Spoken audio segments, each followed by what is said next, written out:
Chapter 2. Say Nothing. Say nothing, said Uncle Tunde. It's safer for everyone that way. They need passports, quickly. And Uncle Tunde was setting out that very day to find out how they could get them, in secret. Sade and Femi did not have passports, and the police had seized Papa's only a month ago. Just a few hours before Papa had been due to leave for the airport, 6 strapping policemen had stormed into their house. They had pushed their way into their parents' bedroom. Sade had been helping Papa pack his bag. He had been telling her about the conference. People from many different countries were going to discuss human rights and whether their governments treated people fairly. The uninvited policemen had surrounded them like a swarm of giant locusts. One had tipped all the contents of the carefully packed suitcase onto the bed, including the shirts Sade had helped to fold. Another had snatched papers from a bedside table. Another had demanded her father's passport. Uncle Tunde insisted on going by himself. Under no circumstances was Papa to leave the house. Papa and the children were also to keep away from the front yard. It was unlikely the gunman would return with so many people around, but who could be sure? Everything was so unreal, including Uncle Tunde, always the cautious lawyer, setting out on a mission to acquire false passports that could take them out of the country. But I have to tell Kole, he's my best friend, Femi complained to Sade after Uncle Tunde had driven off. They were alone in the back compound, standing between the lofty pawpaw trees that Femi used for one of his goals. At the far end of the yard, 2 flaming forest trees formed the opposite goal under an umbrella of fiery red flowers. Kicking a pebble towards a clump of lemongrass, Femi raised a small spray of dust. You can't. You don't understand what Uncle Tunde said. But Kole can keep a secret. Look, even Mama Buki doesn't know yet.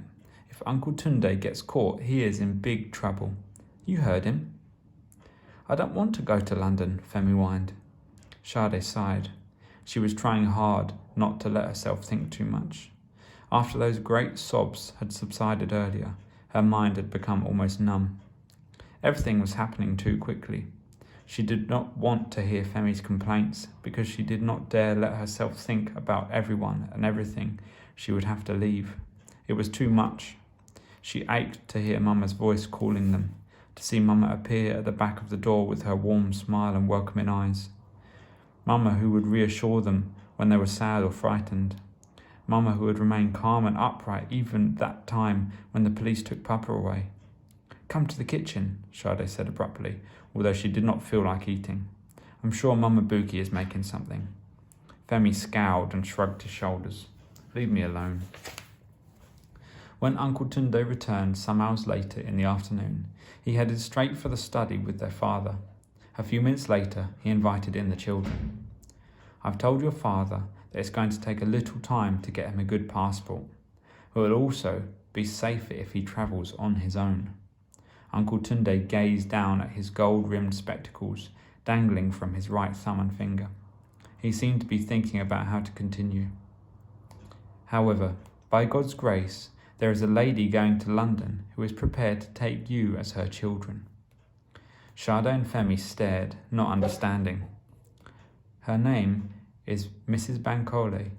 She has a British passport with a girl and a boy on it, just the right ages for you both, but they aren't travelling with her. She has agreed to say you are her children, and also to take you to your Uncle Dele. Uncle Tunde was expecting them to go along with a lie. Both children turned anxiously to Papa. But she's not our mother. Femi's face was contorted. Their father closed his eyes.